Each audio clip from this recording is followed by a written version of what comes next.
بذكر الإله وتصفو الحياة بنور هدى جمال الوجود بذكر الإله وتصفو الحياة بنور هدى. بسم اللہ الرحمن الرحیم. الحمدللہ نحمدہ ونصلی علی رسولہ الکریم. آج میں آپ کے سامنے سورہ نساء کے ابتدائی حصے کی تفسیر بیان کروں گا جو چوتھے پارے کے 3 ربع کے بعد سے شروع ہو کر 5ویں پارے کے اختتام تک پہنچتا ہے. تو آج انشاءاللہ ہمارے یہ 5 پاروں پر مشتمل 4 ایپیسوڈ مکمل ہو جائیں گے. سورہ نساء کا نام، نساء عربی میں عورتوں کو کہا جاتا ہے. امرأتن ایک عورت اور نساء اس کی جمع آتی ہے. اس صورت میں خواتین کے حقوق کچھ اہتمام سے بیان کیے گئے ہیں. اس حوالے سے اس صورت کا نام سورہ نساء رکھا گیا. یہ سورت شروع ہوتی ہے یا ایھا الناس اتقوا ربکم، اے لوگو اللہ سے ڈرو. ظاہر ہے جتنے بھی احکام بیان کیے جائیں گے اگر آپ کے دل میں اللہ کا خوف نہیں ہوگا تو آپ ان احکامات کو فالو نہیں کریں گے. اس صورت میں یتیموں کے حقوق کو بھی بہت اہتمام سے بیان کیا گیا.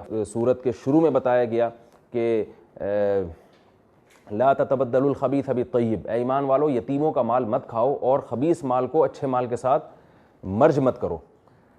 ہوتا یہ تھا کہ جب کسی کا باپ مر جاتا تو بعض عرب اس کے نابالغ بچوں کی کفالت کیا کرتے اور وراثت میں جو بچے کو مال ملتا وہ اپنے مال کے ساتھ مرج کر دیا کرتے تھے. پھر اس میں جو نفیس مال ہوتا وہ کھا لیتے اور جو تھکا ہوا مال ہوتا وہ بچے کے حوالے کر دیتے. قرآن نے اس ظلم سے منع کیا کہ خبیث مال کو، جو خراب مال ہے وہ یتیم کے حوالے کرنا اور اس کا اچھا مال لے کے اس کے بدلے میں کھا لینا، یہ ظلم مت کرو. اور پھر یتیم بچیوں پہ جو ظلم ہوا کرتا تھا کہ جب ان سے شادی ہوتی تھی تو ان کا پورا مہر نہیں دیا جاتا تھا، تھوڑا سا مہر رکھ کے کہ بھائی باپ تو ہے نہیں جو مہر کا مطالبہ کرے گا، بہت تھوڑا مہر رکھا جاتا تھا. تو اس پہ بھی قرآن نے پابندی لگائی کہ یتیم بچیوں سے جب تم بالغ ہونے کے بعد نکاح کرو گے تو ان کا مہر مثل دو گے. جو ان کے خاندان میں عورتوں کو، بچیوں کو مہر ملا کرتا ہے اتنا ہی پورا مہر تم ان کو دینا پڑے گا، ورنہ تم ان کے علاوہ 2 3 4 عورتوں سے نکاح کرو، ان عورتوں سے تمہیں نکاح کرنے کی اجازت نہیں ہے. اس کے بعد اللہ تعالیٰ نے بیان کیا کہ وآتوا النساء صدقاتہن نحلہ، اپنی بیویوں سے کو جب کسی عورت سے نکاح ہوا کرے تو ان عورتوں کو ان کا مہر پورا دے دیا کرو اور ان کی طیب خاطر کے بغیر وہ مہر بھی تمہارے لیے حلال نہیں ہے. وراثت میں یہ اصول تھا کہ عورتوں کو حصہ نہیں ملا کرتا تھا. اللہ نے اس ظلم کو ختم کیا اور فرمایا للرجال نصیب مما ترک الوالدان والاقربون وللنساء نصیب مما ترک الوالدان والاقربون. فرمایا والدین جو کچھ چھوڑ کر جائیں گے، رشتہ دار جو کچھ چھوڑ کر جائیں گے اس میں مردوں کو بھی حصہ ملے گا اور مردوں کے ساتھ ساتھ عورت کو بھی وراثت میں حصہ ملے گا. تو اس طرح سے اسلام میں پہلی مرتبہ، یعنی اس وقت کی تاریخ میں، اس وقت کی جو ہسٹری آپ اٹھا کے دیکھیں تو دنیا کی پہلی قوم تھی مسلمان جنہوں نے عورتوں کو وراثت میں باقاعدہ حصہ دینا شروع کیا، اور وہ قرآن کی ان آیات پر عمل پیرا ہونے کی وجہ سے. پھر اللہ تعالیٰ نے اس میں بتایا کہ یتیموں کی وراثت مت کھایا کرو اور اس کو بہت بڑا ظلم قرار دیا. فرمایا ان الذین یأکلون اموال الیتامی ظلما انما یأکلون فی بطونہم نارا. یتیم بچہ ہو یا بچی ہو، جو بھی بڑا بھائی ہو یا چچا ماموں رشتہ دار، جو بھی اس کے بچپنے سے فائدہ اٹھا کر اس کی وراثت کو کھائیں گے تو اللہ فرماتے ہیں کھاؤ، جتنا کھا رہے ہو یہ جہنم کے انگارے ہیں جو تم اپنے پیٹ میں اتار رہے ہو. اور اللہ نے فرمایا وَلْيَخْشَ الَّذِينَ لَوْ تَرَكُوا مِنْ خَلْفِهِمْ ذُرِّيَّةً ضِعَافًا خَافُوا عَلَيْهِمْ. فرمایا دیکھو تم اگر مر جاؤ اور تمہارے چھوٹے چھوٹے بچے ہوں تو تم کیا چاہو گے کہ میرے بچوں کے ساتھ اچھا سلوک ہو؟ کیا تم یہ برداشت کرو گے کہ تمہارے بچوں کی وراثت تمہارے رشتہ دار کھا جائیں؟ تو جیسے تم یہ چاہتے ہو کہ میرے بچوں کے ساتھ میرے خاندان والے اچھا سلوک کریں، تو تمہارے خاندان کا کوئی فرد اگر فوت ہوتا ہے تو اس کے بھی یتیم بچوں کے ساتھ اچھا سلوک کیا کرو، ان کی کفالت کیا کرو، ان کا مال مت کھاؤ بلکہ خود ان پہ خرچ کیا کرو. یہ حکام اللہ نے بیان کیے. پھر ان آیات میں اللہ نے توبہ کا حکم بھی بیان کیا کہ جو شخص موت سے پہلے توبہ کرے گا اس کی توبہ تو قبول ہوگی. وَلَيْسَتِ التَّوْبَةُ لِلَّذِينَ يَعْمَلُونَ السَّيِّئَاتِ حَتَّى إِذَا جَاءَ أَحَدَهُمُ الْمَوْتُ قَالَ إِنِّي تُبْتُ الْآنَ. فرمایا موت کا وقت آ جائے اور پھر تم توبہ کرو، اس وقت تمہاری توبہ قبول نہیں ہے. لہذا اللہ نے جتنے حکام دیے ہیں تمہیں، ان میں اگر تم سے کوتاہی ہوئی ہے تو موت سے پہلے تمہارے پاس وقت ہے، تم سچے دل سے توبہ کر کے آئندہ کے لیے گناہ سے باز آ جاؤ تو اللہ تمہاری خطاؤں کو اور گناہوں کو معاف کر دے گا. اور حقوق العباد میں یہ بھی ضروری ہے کہ وہ حقوق بندوں تک پہنچائے جائیں. پھر اس میں اللہ تعالیٰ نے خواتین کے حقوق سے متعلق ایک بہت اہم حکم دیا کہ عورت ایک صنف نازک ہے، اکثر اس کا مال کھا لیا جاتا ہے، وراثت کا مال ہو، مہر کا مال ہو، یا اس سے کسی بھی طرح سے مال ہڑپ کر لیتے تھے مرد. ہمیشہ سے یہ دستور رہا ہے. اللہ نے فرمایا یا ایھا الذین آمنوا لا یحل لکم ان ترثوا النساء کرہا، اے ایمان والو تمہارے لیے حلال نہیں ہے کہ تم عورت کا مال زبردستی کھا جاؤ، یہ بہت بڑا جرم ہے. عورت کا مال کھانے پر بھی پابندی، اور اس آیت کی دوسری تفسیر کی گئی ہے کہ عورت کو بھی وراثت کی طرح ایک پراپرٹی سمجھا جاتا تھا، ایک ملکیت سمجھا جاتا تھا، یعنی ایک شخص کے مرنے کے بعد پھر خاندان میں عورت تقسیم ہوتی تھی کہ فلاں سے اس کی زبردستی شادی ہوگی، تو بتایا کہ نہیں، عورت کوئی مال وراثت نہیں ہے، اس کی مرضی کے بغیر نکاح نہیں ہو سکتا، زبردستی تم اس کے وارث نہیں بن سکتے، یہ بھی ایک تفسیر کی گئی ہے اس کی۔ اور پھر عاشروہن بالمعروف، بیوی کے ساتھ اچھا سلوک کا حکم دیا، فرمایا ان عورتوں سے تم بھلے طریقے سے پیش آؤ، اگر تمہیں ان کی کوئی چیز بری لگے گی فَإِن كَرِهْتُمُوهُنَّ فَعَسَىٰ أَن تَكْرَهُوا شَيْئًا وَيَجْعَلَ اللَّهُ فِيهِ خَيْرًا كَثِيرًا، تو بہت سی چیزیں ایسی ہوتی ہیں جس سے تمہیں نفرت ہوتی ہے، وقتی تمہیں ناپسندیدگی ہوتی ہے، لیکن اللہ تمہارے لیے اس میں بہت ساری خیریں رکھ دیتے ہیں، تو جہاں تمہاری زوجہ میں کچھ عیوب ہیں تو بہت ساری اس میں خوبیاں بھی ہوں گی، ان خوبیوں کو دیکھ کر نبھانے کی کوشش کرو اور ان کے ساتھ اچھے سلوک کی کوشش کرو۔ اسی طرح اللہ تعالیٰ نے نکاح کے معاملے میں اخلاقیات پر مشتمل بہت سے احکام دیے، فرمایا وَلَا تَنْكِحُوا مَا نَكَحَ آبَاؤُكُم مِّنَ النِّسَاءِ، تمہارے والد جس عورت سے نکاح کریں تو تم اس سے نکاح نہیں کر سکتے۔ یہ بڑی بے شرمی کی بات ہے کہ باپ کے مرنے کے بعد اپنے باپ کی بیوی سے آپ نکاح کر لیں، چاہے وہ آپ کی ماں نہ بھی ہو، لیکن ایک اس سے بزرگ اور مقدس رشتہ قائم ہو چکا ہے، لہذا اب تمہیں اس سے نکاح کی اجازت نہیں۔ اس کے علاوہ بھی بہت سی عورتیں جن سے تمہیں نکاح کی اجازت نہیں، حرمت علیکم امہاتکم وبناتکم واخواتکم وعماتکم وخالاتکم، پوری فہرست اللہ نے بیان کی، تمہاری مائیں حرام، تمہاری بیٹیاں حرام، تمہاری بہنیں حرام، اور وہ مائیں جنہوں نے تمہیں دودھ پلایا ہو، اسی طرح تمہاری بیوی کی ماں، اسی طرح تمہاری بھتیجیاں، تمہاری بھانجیاں، تمہاری پھوپھیاں، تمہاری خالائیں، اسی طرح وہ تمہاری بیوی کی وہ بیٹی یعنی جس کو سوتیلی بیٹی کہا جاتا ہے، اسی طرح دو عورتوں کو ایک نکاح میں جمع کرنا، یہ تمام صورتیں تم پر حرام کی گئی ہیں۔ وَأُحِلَّ لَكُم مَّا وَرَاءَ ذَلِكُم، یہ عورتیں تو حرام ہیں لیکن ان کے علاوہ عورتیں، ان سے نکاح تمہارے لیے حلال قرار دیا گیا۔ أَن تَبْتَغُوا بِأَمْوَالِكُم مُحْصِنِينَ غَيْرَ مُسَافِحِينَ، لیکن نکاح ہو صرف دوستیاں لگا کے چھوڑنا مقصد نہ ہو، اگر تم دوستیاں لگا کے ان سے اپنی خواہش پوری کرو گے تو یہ حرام ہے۔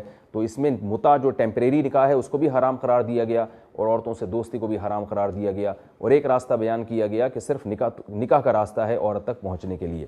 پھر انہی آیات میں اللہ تعالیٰ نے جو لوگوں کو مختلف مراتب دیے ہیں تو حسد اور جیلسی کا دروازہ بند کر دیا، فرمایا وَلَا تَتَمَنَّوْا مَا فَضَّلَ اللَّهُ بِهِ بَعْضَكُمْ عَلَىٰ بَعْضٍ، تمہیں معاشرے میں ایسے لوگ نظر آئیں گے جن میں گاڈ گفٹڈ صلاحیتیں ہیں، تو جن کو وہ صلاحیتیں نہیں ملیں یا وہ نعمت نہیں ملیں تو وہ ان گاڈ گفٹڈ صلاحیتوں والے اشخاص کو دیکھ کر حسد نہ کریں، بلکہ جو اللہ نے کسی کو کسی پر فضیلت دی ہے تو اس فضیلت کی تمنا مت کرو، بلکہ اپنی آخرت کی فکر کی تیاری میں لگے رہو۔ کسی کو اللہ نے مرد بنایا، کسی کو عورت بنایا، کسی کو خوبصورت، کسی کو بدصورت، کسی کو ذہین، کسی کو بے وقوف، تو یہ ساری چیزیں کچھ گاڈ گفٹڈ ہوتی ہیں، کچھ انسان کی اپنی اختیاری ہوتی ہیں۔ تو جو چیزیں اللہ نے بندوں میں تقسیم کر دی ہیں، جو فضل اللہ نے کسی کو دیا، کسی کو دولت دے دی، کسی کو غریب بنایا، تو جس پر اللہ نے اپنا کوئی خاص فضل کیا ہو تو دوسرا آدمی اس کو دیکھ کر حسد میں مبتلا نہ ہو، جیلسی مت کرے، بلکہ یہ سمجھے کہ اللہ کی دین ہے، جس کو چاہے اللہ عطا کرتا ہے، مجھے اپنی آخرت کی فکر میں لگنا چاہیے۔ پھر اس میں اللہ نے یہ بھی بتایا الرجال قوامون علی النساء، مسلم معاشرے میں مرد عورت پر حاکم ہوگا، بئی معنی کہ وہ گھر کا سربراہ ہوگا، گھر میں مرد کی چلے گی، اور بہترین عورت وہ ہے فالصالحات قانتات، بہترین عورت وہ ہے جو اپنے شوہر کی اطاعت کرتی ہے۔ اس میں بتایا کہ مرد حقوق تو ادا کرے گا مگر اور عورت بھی حقوق ادا کرے گی، حقوق میں تو دونوں برابر ہیں، مگر بہرحال سپیریئر مرد ہے، گھر کا سربراہ وہ مرد ہے۔ آگے اللہ نے بتایا کہ اگر میاں بیوی میں اختلافات ہو جائیں اور وہ حل ہونے کا نام نہ لے رہے ہوں تو ان کو حل کرنے کا طریقہ کیا ہے، فبعثوا حکما من اہلہ وحکما من اہلہا، مرد کے خاندان کا بھی ایک مرد اور عورت کے خاندان کا بھی ایک مرد، وہ بیٹھ کے صلح کی کوشش کریں، اگر یہ دونوں نباہ چاہتے ہوں گے تو اللہ ان کے درمیان صلح کروا دے گا۔ اس میں بتایا اگر یہ چاہتے ہی نہیں ہیں، دونوں نہیں چاہتے یا دونوں میں سے ایک نہیں رہنا چاہتا، پھر ظاہر ہے یہ نباہ نہیں ہو سکتا۔ اور پھر انہی آیات میں اللہ تعالیٰ نے قتل خطا کا کفارہ بھی بیان کیا ہے کہ اگر کسی انسان سے کسی مسلمان کا غلطی سے قتل ہو جائے، جیسے ایکسیڈنٹ میں ہو جاتا ہے، تو اس کا کفارہ بیان کیا گیا ہے کہ دیت بھی دینی پڑے گی اور 60 روزوں کا لگاتار کفارہ بھی رکھنا پڑے گا۔ افسوس کے ساتھ کہنا پڑتا ہے آج بھی یہ حکم ہمارے معاشرے میں ختم ہو گیا، آئے دن آپ سڑکوں پہ دیکھتے ہیں حادثات ہوتے ہیں، تو دیت کا تو پھر بھی کسی نہ کسی درجے میں کچھ ٹوٹا پھوٹا لنگڑا لولا سا قانون چل رہا ہے، 60 روزوں کے کفارے پر میں نے نہیں دیکھا کہ کوئی یہ عمل کرتا ہو۔ تو یہ اللہ کی طرف سے سزا ہے کہ اگر تم نے جان کر قتل نہیں کیا، کسی مسٹیک کی وجہ سے قتل ہوا ہے، تو بھی 60 روزے لگاتار آپ کو رکھنے پڑیں گے، یہ بطور سزا کے۔ پھر اسی صورت میں اللہ تعالیٰ نے بتایا لا خیر فی کثیر من نجواہم، کہ لوگوں کی اکثر سرگوشیوں میں خیر نہیں ہوتی، اس لیے اللہ نے حکم دیا الا من امر بصدقۃ او معروف او اصلاح بین الناس، کہ آپس میں جب سرگوشی کیا کرو تو بھلائی کی بات، صدقات و خیرات کی بات، اور لوگوں کو جوڑنے کی بات کیا کرو. اور بتایا وَمَن يَفْعَلْ ذَلِكَ ابْتِغَاءَ مَرْضَاتِ اللَّهِ فَسَوْفَ نُؤْتِيهِ أَجْرًا عَظِيمًا, جو بھی لوگوں کے جوڑ کی بات کرے گا اللہ کو راضی کرنے کے لیے تو اللہ اسے اپنے خزانوں سے بہت بڑا اجر عطا کرے گا. اس کے بعد اللہ تعالیٰ نے حکم دیا کہ کونوا قوامین بالقسط شہداء للہ, جب بھی گواہی دو تو انصاف کے ساتھ دو, ولو علی الوالدین, اگرچہ وہ تمہارے والدین کے خلاف ہی کیوں نہ ہو. یعنی والدین کے خلاف بھی اگر گواہی دینی پڑے تو سچی گواہی دو, یہ دیکھ کر کہ یہ میرے والدین ہیں جھوٹی گواہی دے دو, ایسا تمہارے لیے جائز نہیں ہے. رشتہ داروں کے خلاف بھی گواہی دینی پڑے تو دے دیا کرو. اور پھر اللہ تعالیٰ نے اس میں سورت کو جو اس پارے کا جو انتہا ہے 5ویں پارے کی انتہا, وہ آخر میں وہ انتہا اس پر ہو رہی ہے, اس کا اختتام اس پر ہو رہا ہے کہ جو منافق لوگ ہیں جو دینی مفاد کی دنیاوی مفاد کی خاطر اپنے آپ کو مسلمان شو کرتے ہیں, ان المنافقین فی الدرک الاسفل من النار, یہ جہنم کے سب سے نچلے طبقے میں ہوں گے, کیونکہ ان کے اوپر کچھ اور ہے, دل میں کچھ اور ہے, مسلمانوں کو دھوکہ دیتے ہیں. لیکن ساتھ ساتھ یہ بھی فرما دیا کہ اگر یہ توبہ کر لیں تو اللہ ان کو معاف کر دے گا. کیوں؟ ما یفعل اللہ بعذابکم ان شکرتم وآمنتم, کوئی شخص اگر ایمان لے آئے اور اللہ کا شکر گزار بن جائے تو اللہ کو کیا ضرورت پڑی ہے اللہ تعالیٰ اس کو عذاب دیں. اللہ تو رحمت والا ہے, غفور الرحیم ہے, وہ تو چاہتا ہے کہ اپنے بندوں کو جنت میں بھیجے.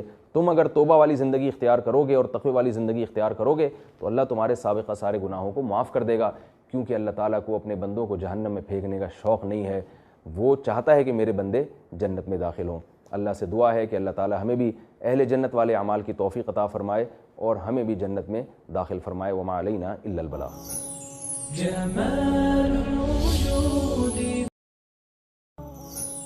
جمال الوجود بذكر الإله وتصفو الحياة بنور هدى. جمال الوجود بذكر الإله وتصفو الحياة بنور هدى. بسم اللہ الرحمن الرحیم. الحمدللہ نحمدہ ونصلی علی رسولہ الکریم. آج میں آپ کے سامنے سورہ نساء کے ابتدائی حصے کی تفسیر بیان کروں گا جو 4 پارے کے 3 ربع کے بعد سے شروع ہو کر 5ویں پارے کے اختتام تک پہنچتا ہے. تو آج انشاءاللہ ہمارے یہ 5 پاروں پر مشتمل 4 ایپیسوڈ مکمل ہو جائیں گے. سورہ نساء کا نام, نساء عربی میں عورتوں کو کہا جاتا ہے, امرأتن ایک عورت اور نساء اس کی جمع آتی ہے. اس صورت میں خواتین کے حقوق کچھ اہتمام سے بیان کیے گئے ہیں, اس حوالے سے اس صورت کا نام سورہ نساء رکھا گیا. یہ سورت شروع ہوتی ہے یا ایھا الناس اتقوا ربکم, اے لوگو اللہ سے ڈرو. ظاہر ہے جتنے بھی احکام بیان کیے جائیں گے اگر آپ کے دل میں اللہ کا خوف نہیں ہوگا تو آپ ان احکامات کو فالو نہیں کریں گے. اس صورت میں یتیموں کے حقوق کو بھی بہت اہتمام سے بیان کیا گیا. صورت کے شروع میں بتایا گیا کہ لا تتبدلوا الخبیث بالطیب, اے ایمان والو یتیموں کا مال مت کھاؤ اور خبیث مال کو اچھے مال کے ساتھ مرج مت کرو. ہوتا یہ تھا کہ جب کسی کا باپ مر جاتا تو بعض عرب اس کے نابالغ بچوں کی کفالت کیا کرتے اور وراثت میں جو بچے کو مال ملتا وہ اپنے مال کے ساتھ مرج کر دیا کرتے تھے. پھر اس میں جو نفیس مال ہوتا وہ کھا لیتے اور جو تھکا ہوا مال ہوتا وہ بچے کے حوالے کر دیتے. قرآن نے اس ظلم سے منع کیا کہ خبیث مال کو, جو خراب مال ہے وہ یتیم کے حوالے کرنا, اور اس کا تو ان عورتوں کو ان کا مہر پورا دے دیا کرو, اور ان کی طیب خاطر کے بغیر وہ مہر بھی تمہارے لیے حلال نہیں ہے.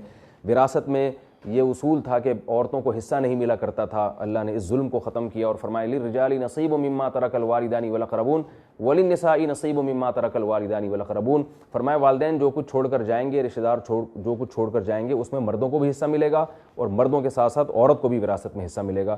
تو اس طرح سے اسلام میں پہلی مرتبہ, یعنی اس وقت کی تاریخ میں, اس وقت کی جو ہسٹری آپ اٹھا کے دیکھیں تو دنیا کی پہلی قوم تھی مسلمان جنہوں نے عورتوں کو وراثت میں باقاعدہ حصہ دینا شروع کیا, اور وہ قرآن کی ان آیات پر عمل پیرا ہونے کی وجہ سے.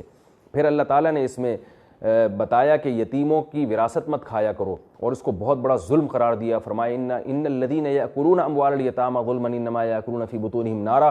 یتیم بچہ ہو یا بچی ہو, جو بھی بڑا بھائی ہو یا چچا ماموں رشتہ دار, جو بھی اس کے بچپنے سے فائدہ اٹھا کر اس کی وراثت کو کھائیں گے تو اللہ فرماتے ہیں کھاؤ, جتنا کھا رہے ہو یہ جہنم کے انگارے ہیں جو تم اپنے پیٹ میں اتار رہے ہو. اور اللہ نے فرمایا وَلْيَخْشَ الَّذِينَ لَوْ تَرَكُوا مِنْ خَلْفِهِمْ ذُرِّيَّةً ضِعَافًا خَافُوا عَلَيْهِمْ، فرمایا دیکھو تم اگر مر جاؤ اور تمہارے چھوٹے چھوٹے بچے ہوں تو تم کیا چاہو گے کہ میرے بچوں کے ساتھ اچھا سلوک ہو؟ کیا تم یہ برداشت کرو گے کہ تمہارے بچوں کی وراثت تمہارے رشتہ دار کھا جائیں؟ تو جیسے تم یہ چاہتے ہو کہ میرے بچوں کے ساتھ میرے خاندان والے اچھا سلوک کریں، تو تمہارے خاندان کا کوئی فرد اگر فوت ہوتا ہے تو اس کے بھی یتیم بچوں کے ساتھ اچھا سلوک کیا کرو، ان کی کفالت کیا کرو، ان کا مال مت کھاؤ بلکہ خود ان پہ خرچ کیا کرو۔